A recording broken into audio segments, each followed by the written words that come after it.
राधे राधे, जय गुरुदेव। आज का सबसे बड़ा जो प्रश्न है और हर एक के जीवन में है और सभी ये जानना चाहते हैं कि जो व्यक्ति सबसे अच्छा हो, अच्छा कर रहा हो, सबके साथ अच्छा व्यवहार कर रहा हो, वो परेशान क्यों? और जो किसी के साथ गलत करता है वो खुश क्यों?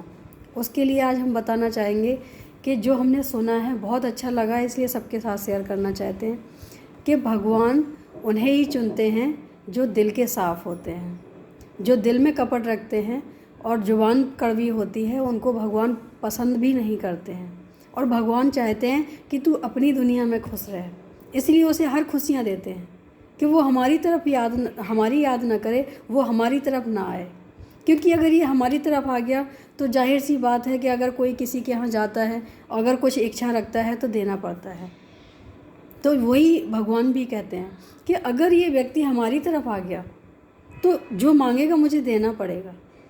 तो मुझे लगता है कि ये अपनी ही दुनिया में खुश रहे, इसलिए वो चाहते हैं कि उसको दुख ना आए। और जो दुखी रहते हैं, जो परेशान रहते हैं, उनका एक ही रीज़न होता है कि भगवान चाहते हैं कि तू जितना परेशान रहेगा, तू जितना ज़्यादा दुखी रहेगा, तू मेरी तरफ आएगा, क्योंकि तू मेरा है। भगवान अपने को दुख देते हैं, दूसरों को खुशियाँ देते हैं, क्योंकि दूसरों को खुशियाँ दे के अलग कर देते हैं अपने आप से, लेकिन दुख देने वाले को हमेशा अपने साथ रखते हैं, हर कदम पे रक्षा करते हैं। हमने कहीं कहानी सुनी, हमें अच्छी लगी है कि एक बार भगवान से नारद जी ने पूछा कि प्रभु ऐसा क्यों होता है कि जो इंसान बहुत अच्छा होता है वो हमेशा परेशान रहता है, और जो इंसान दूसरों को दुखी करता है वो हमेशा खुश क्यों रहता है?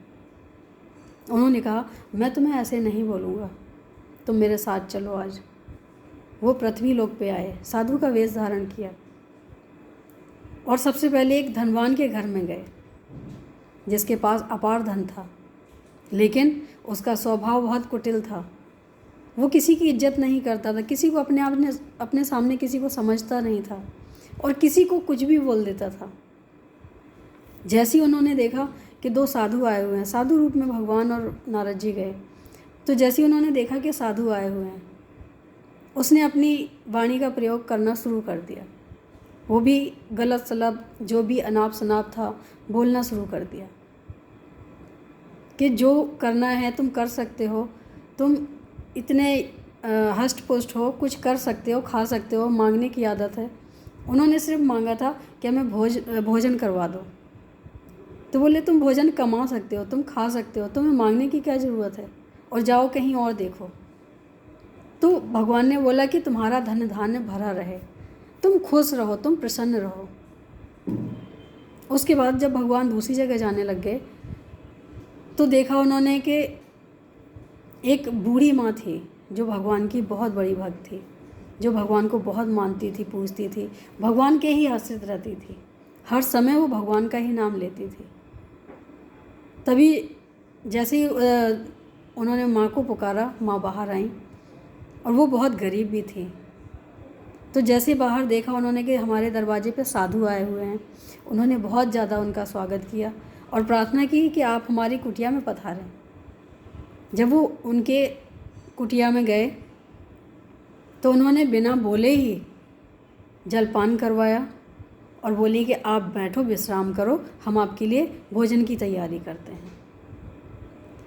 जब वो इतना बोल के गई तो भगवान मुस्कुराने लगे, बोले ठीक है माते, हमें वैसे भी भूख लगी थी, आप बनाओ भोजन प्रसादी, मैं करके ही जाऊंगा। उसके बाद माता जी ने खाना बनाया, भोजन बनाया। भोजन बनाने के बाद भगवान को परोसा और भगवान ने प्रसादी ली और नारद जी को भी दिया। प्रसादी पाने के बाद चलने लग गए। तो जब बूढ़ी माँ को आशीर्वाद दिया तो मन ही मन में बोले कि ये जो तुम्हारी गाय है ना, ये मरने वाली है। एक उनके पास सिर्फ एक गाय ही थी, बाकी उनका कोई सहारा नहीं था, कोई बच्चे नहीं थे, कोई परिवार नहीं था, सिर्फ उनके पास एक गाय का ही सहारा था, गाय को ही पालती थी।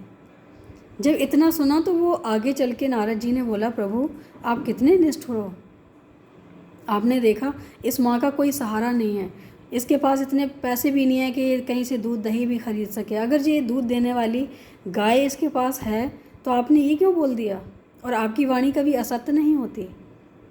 तभी भगवान बोले कि मैंने इसके अच्छे के लिए बोला है।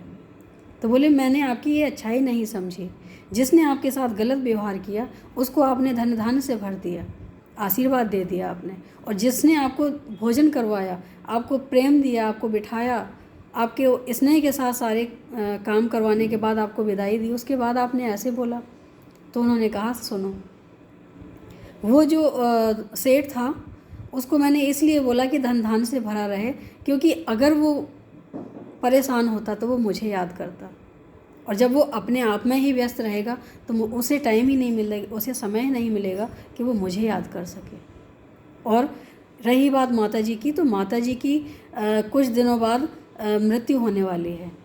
अगर इनकी मृत्यु होने से पहले ये गाय नहीं मरी तो इनकी जो आत्मा है ना, वो इनकी आत्मा उस गाय में रह के चली जाती है।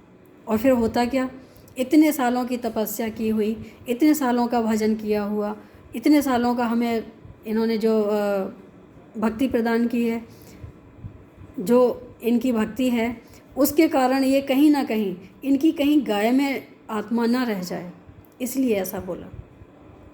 तो उन्होंने कहा कि अब समझ आया मुझे कि जिसको आप चाहते हो उसको दुख ज़रूर देते हो, लेकिन उसके भविष्य के बारे में भी सोचते हो आप।